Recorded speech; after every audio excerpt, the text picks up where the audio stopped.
c'est-à-dire les épouses du prophète sallallahu alayhi wa sallam, là c'est fini. Il y a deux mondes à part à ce moment-là. Et là tu lui dis, salam alaykum. Le jour où tu changes d'avis, marhaba, tu restes mon frère en islam, viens. Quand tu changes d'avis, tu restes mon frère en islam. Tu ne changes pas, tu es sorti de l'islam comme nous, Ahl-Sunnah wal Jama'a, on le connaît. C'est tout. À ce moment-là, si tu sors de cette règle d'insulter les femmes du prophète, tu reviens, alhamdoulilah, tu tournes, tu demandes pardon à Allah subhanahu wa ta'ala, il y a un tas de règles et tout, tu reviens. Amma que quelqu'un, il insulte les femmes du prophète, il est kfar et autres, c'est pas un ami ça. Même le mot ami, tu t'en enlèves. Et qu'Allah subhanahu wa ta'ala le guide. Donc je te dirais, invoque Allah subhanahu wa ta'ala dans ta prière pour lui. Parce que des fois, Allah et Shabab, il y a des jeunes, par exemple, qui rentrent, par exemple, on va dire entre guillemets chiites, mais des fois, il ne sait même pas les règles, il ne sait même pas ce que c'est. Il ne sait pas. Parce qu'on ne lit pas, ou il n'est pas au courant. Et à côté de cela, je le dis avec toute sincérité, il ne faut pas jouer le jeu de shaitan, de commencer aussi parce que tu vas trouver, ça arrive souvent, les jeunes ils demandent ça, parce qu'à l'école il y a un chiite et autres, et tu trouves alors certains jeunes qui commencent à leur insulter, à frapper, à faire. Là, ça n'a jamais été le comportement du prophète, ni avec les juifs, ni avec l'Ansara, que dans des domaines bien précis. Légitime défense, direct. C'est tout. C'est pas parce qu'à l'école, tu as quelqu'un qui chie, des fois on a des élèves iraniens, ça arrive. Moi j'ai eu ça à l'école avant. Il est iranien, il te dit voilà, nous les chiites, kadayout, ça ne veut pas dire que l'islam te laisse la possibilité d'aller le frapper, l'insulter et ainsi de suite. Là, si tu sens qu'il y a un respect de sa part, vous êtes dans les limites. Mais si jamais il va t'insulter le prophète, les compagnons du prophète, sallallahu alayhi wa sallam, les femmes du prophète qui sont nos mères et vos mères à tous, là à ce moment-là tu lui dis ça mal. C'est tout. Même pas faire des embuscades et des histoires, des plaintes, non, rien du tout. Tu n'as pas besoin de faire ça. Abadan. D'accord? Parce que quand il y a des règlements, c'est quand tu es dans un pays musulman. Là, c'est le juge qui voit ce qui en est. Mais ici, il n'y a pas d'anarchie. Je te demande tout simplement, tu arrêtes et tu lui dis le jour où tu changes d'avis, marhaban, il n'y a pas de problème. Ça va, Shabab?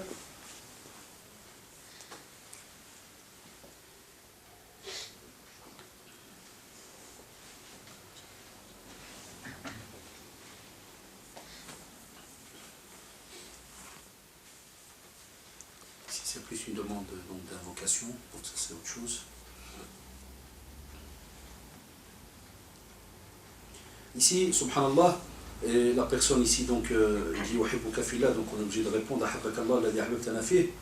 Ici la personne dit que quand à la prière, donc lorsqu'on va faire le sujoud, il y a cette polémique très connue chez maintenant les jeunes qui commencent à apprendre à lire et autres. Il te dit tiens, qu'est-ce qui passe avant? Est-ce qu'on met donc on pose au sol d'abord les mains, et puis les genoux, ou bien l'inverse. Ça, c'est une polémique entre les savants.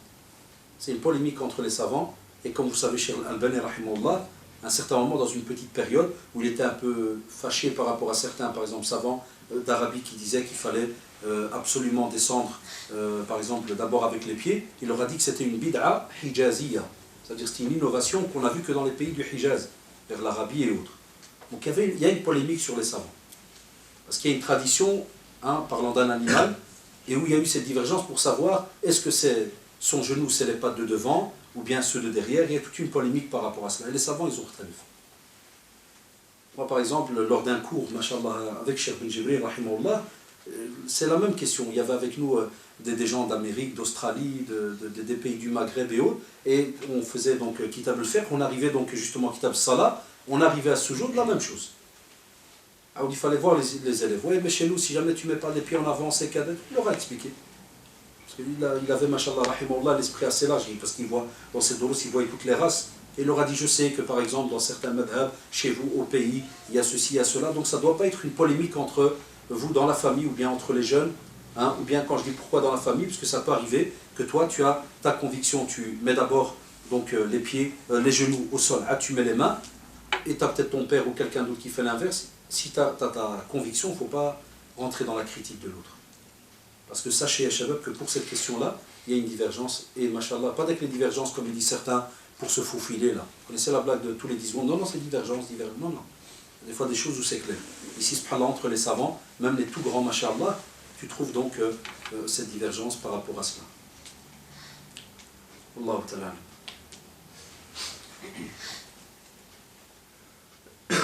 Ça, on avait déjà répondu. Comment conseiller? Donc la personne disait, voilà, qu'on dit à certains qui parlent de fiançailles alors que dans l'islam il n'y a pas de fiançailles. Ça, vous avez dit toujours, la personne dit comment les conseiller. On l'a dit, tu n'as pas Hein? Parce qu'aujourd'hui, il n'y a pas beaucoup de livres, vous pouvez toujours voir à la rue de la limite, il n'y a que quelques livres traduits en français sur la jurisprudence du mariage. Et vous verrez, alhamdoulilah, que dans le mariage, il n'y a pas le mot fiançailles, ça n'existe pas. Dès qu'il y a l'acte de mariage religieux, on est marié. C'est tout. Voilà. S'il n'y a pas cet acte religieux, on n'est pas encore marié. Donc on l'explique, si la personne veut toujours garder ce mot dans sa bouche, c'est une grave erreur. Parce qu'on ne peut pas rajouter dans des termes d'adoration, voilà, si le mariage c'est un acte d'adoration, c'est une ibada, tu ne peux pas rajouter des mots que toi tu inventes ou tu prends d'autres sociétés ou autres. Dans ce domaine-là, tu ne peux pas. On n'a pas le mot donc fiançailles. Je viens de me convertir, dois-je porter le voile à la maison devant les amis de mon petit frère qui ont 10-12 ans?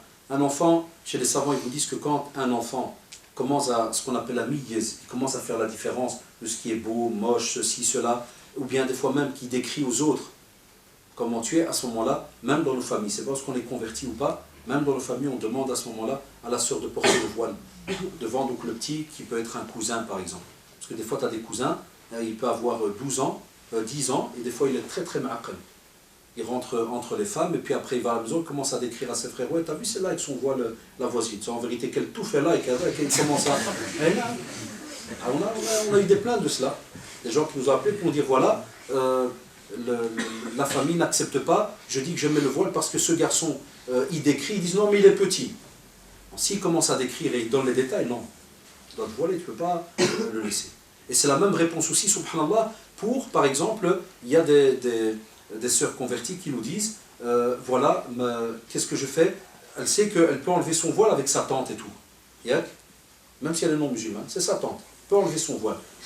Mais certains savants, subhanallah, ils te disent que si jamais ils vont utiliser cela pour commencer à décrire leur nièce, pour la casser devant les autres en disant ouais, elle a ceci, elle a cela, ou la kada, ils disent qu'elle peut alors garder, et elle doit même garder son voile à ce moment-là. D'accord? Donc faites attention par rapport donc à ce petit détail. Et Wallahu ta'ala. Et ça, subhanallah, ce genre de questions, comme vous le savez, c'est parce que Allah subhanahu wa ta'ala, hein, et vous le remarquez maintenant, n'a laissé aucun détail, ni par rapport aux petits, ni aux moyens, ni aux grands. Pourquoi? Parce que, et on voit pour la beauté de ces règles, parce que de génération en génération, les petits sont plus comme avant. Déjà, rien qu'entre nous, hein, on est tous nés ici la plupart, déjà notre génération, ceux de 40, je me rappelle que quand je vois les haramiyat, les trucs tordus que font certains de 10 ans, quand j'ai enseigné à l'école, je crois nous on était des bidons alors en ce temps-là. Des trucs de fous. Je vous donne un bête exemple. Que même nous, même si on était au courant de certaines choses, on n'osait pas, ça ne sortait pas de la bouche. Prenez, donc je faisais preuve de religion islamique. T'as l'élève, il vient, 6e primaire. Je dois te faire, Dieu, je voulais te dire, hein, je suis amoureux. Hein. Bon, c'est bien, tu fais le prof, tu dois trouver comment tu vas t'en sortir avec lui.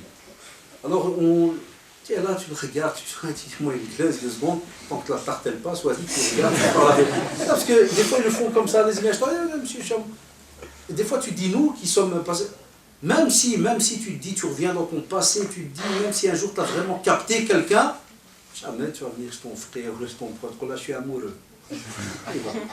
Parce que c'était des choses gênantes, et ça se fait pas, on sait déjà religieusement, ça se fait pas d'office, mais on va te dire, regarde, c'est un petit, il n'est pas responsable encore.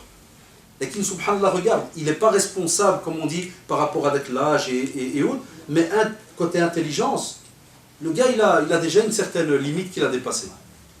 Il sait déjà c'est quoi amoureux, et ça va être ma femme, et ça va être ceci, ça va être cela.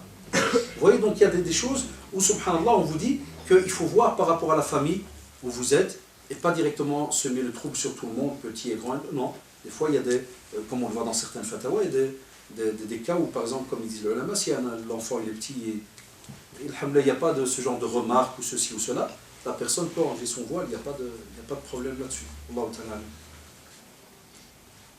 Est-ce qu'on peut donc apporter quelqu'un pour faire ruqya? Naam. On peut dans la sunna, et ça existait dans la sunna.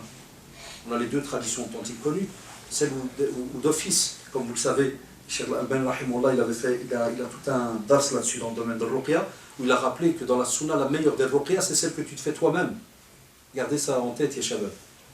Parce que beaucoup de jeunes pensent que la ruqya, c'est toujours quelqu'un qui doit la faire.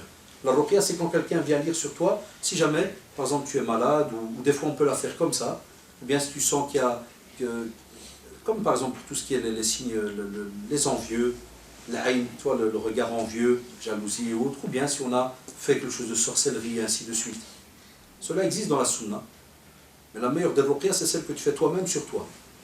Et puis, subhanallah, on a donc avec les compagnons qui avaient quelqu'un ils avaient été, subhanallah, pour demander, hein, dans une tribu, ils avaient demandé, si je ne me trompe pas, quelque chose pour manger ou autre, ils n'ont pas voulu. Il y a que vous me corrigez, ils n'ont pas voulu. Ils ont renié. Et puis, subhanallah, un de chez eux, de cette tribu, a été blessé. Et ils sont venus justement demander donc de l'aide à ses compagnons. Et ils ont fait ruqya et ils ont même demandé à être payés. Donc, ils ont tiré des règles par rapport à cela. Pour celui qui fait ruqya et qui est payé. Et le prophète a souri pour l'acte qu'ils ont fait. Il leur a pas dit que c'était pas bien ce que vous avez fait. Donc la ruqya existe, alhamdoulilah, mais comme vous le savez, il faut aussi, toujours avant d'aller chez un raqi, demander, que ça soit même si c'est une sœur qui le fait, pour les sœurs, il faut demander, de dire voilà, smahli, qu'est-ce que vous utilisez comme système, qu'est-ce que vous faites? Parce que j'ai vu tout à l'heure quand j'étais assis, une des questions qui va sûrement arriver, il y en a qui emploient des petites boussoles et des pendules. Il n'y a pas de pendule, il n'y a pas de boussole, hein. Il n'y a rien de tout ça. Alors Allah, vous serez étonné de tous les moyens qu'il y a. Ça c'est haram, on ne peut pas. Les talismans, on m'a dit le prophète, celui qui prend un talisman, qui l'a sur lui, et qui pense que ça va l'aider, que ça va le protéger, ou bien faire partir shaitan, il n'y a rien du tout. Allah subhanahu wa ta'ala, il l'aide en rien. C'est même du shirk, ça casse le tawhid automatiquement, votre unicité. La hafad, elle reçoit un coup très très grave. Parce que tu as mis un intermédiaire entre Allah subhanahu wa ta'ala, pensant que ce petit gris-gris, ou là, les petits trucs qu'il va aller employer ou autres, vont faire quelque chose. Donc on peut lire dans de l'eau que tu peux boire, te laver avec, et il n'y a pas de tous ces systèmes, comme on dit, de pendules, du plomb, hein, souvent chez les maghrébins ou africains, mais du plomb, et puis après ils prennent avec le plomb, ils renversent et puis ils voient comment il va s'éclater. Ça tu donnes à n'importe quel chimiste, il va dire que le plomb quand tu le lâches, il s'éclate. Il croit que le plomb tu vas lâcher, ça va faire une petite boulette. Là, baissé, j'ai arrêté mes études il y a je ne sais pas combien d'années, et je me rappelle qu'en chimie on faisait ça et qu'on prend du plomb. À ce moment, dès que tu le laisses chauffer, il y a qui devient comme du liquide, et puis c'est tout. Dès que tu le lâches, il te fait 36 000 boulettes, hein. Il fait plein de boulettes. Si tu lâches, il y a plein de boulettes, qu'est-ce qu'il te dit? Oh là là, regarde combien de boulettes il y a des machakil. Il faut être spécialiste pour on fait des années de chimie. Hein. Allah, parce que c'est des actes de mécréance, de kufr. Hein. Et on a beaucoup, spécialement sur Bruxelles, des pseudo-imams et autres qui font tous ces trucs de charlatans et qui vous pompent l'argent pendant des années. Parce que c'est un business très très grave même. Ça on a déjà répondu plusieurs fois, qu'arrive-t-il aux filles qui sortent avec des garçons et qui ne se remettent pas sur le droit chemin? On leur dit de faire attention à la mort, ya shabab. Pensez qu'Allah subhanahu wa ta'ala vous voit et mourir dans un état de ce qu'on, comme vous le savez, ce qu'on appelle les portes de l'adultère. Sortir, c'est déjà les portes. Tu n'as pas encore commis la fornication. Mais c'est ce qu'on appelle un des chapitres de la fornication. C'est déjà sortir et ainsi de suite. Et toujours penser à la désobéissance, ce que ça va coûter, et penser si Allah subhanahu wa ta'ala décrète que ton âme doit quitter ton corps alors que tu es dans cet état. Et nous, dans notre métier, vous serez étonnés, c'est ce qui nous rend des fois un peu malades, mais nous on apprend ce que vous n'apprenez pas, entre guillemets, ou bien que vous entendez des fois dans les couloirs. On a déjà eu des cas, par exemple, de familles qui appellent, hein, de filles qui est morte dans une chambre, ou de garçons qui est mort dans une chambre, et vous comprenez ce qu'ils faisaient dans le haram, crise cardiaque. Dans le haram, donc ils ont forniqué, puis après il a peut-être pris une petite, tout ça, et bien, un petit peu de drogue, ou d'autres c'était à cause de l'alcool.